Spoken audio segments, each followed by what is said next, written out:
And concerns about a possible recession, which comes amid a broad and significant decline in economic activity for the last few months. NBC 10 consumer investigative reporter Bianca Beltran joins us with more on the indicators of a recession. Bianca.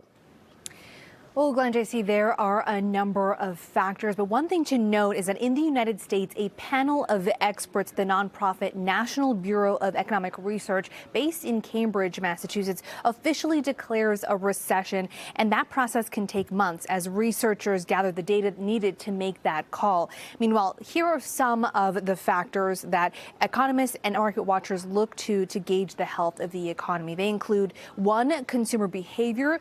Jeffrey Frankel, an economist at the Harvard Kennedy School and one of the experts who have called recessions for the National Bureau of Economic Research, told NBC News that consumer spending is one of the earliest and most direct indicators of economic downturn. Now, what consumers think about the economy gives another hint of where their behavior may be headed. To the cost of borrowing. Now, another measure compares short-term to long-term interest rates on government debt. An inversion between long and short-term borrowing costs has reliably preceded recessions, except for a false alarm in 2022. And 3, employment rate changes. The SOM indicator is based on changes in the 3-month unemployment rate average.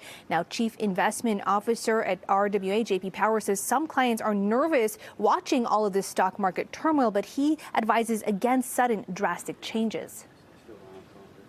Yeah, it's really hard to predict some recession right now because some of these policies are likely to pull demand forward. So people running out buying cars over the weekend, right? A lot of that demand is being met in this immediate period and may pull it forward over the next couple of quarters, but we just don't know yet.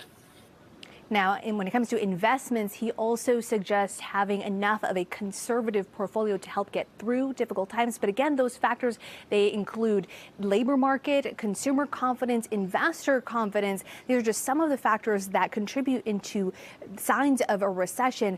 But at this point, time will tell. Reporting in the newsroom, I'm Bianca Beltran, NBC 10 Boston.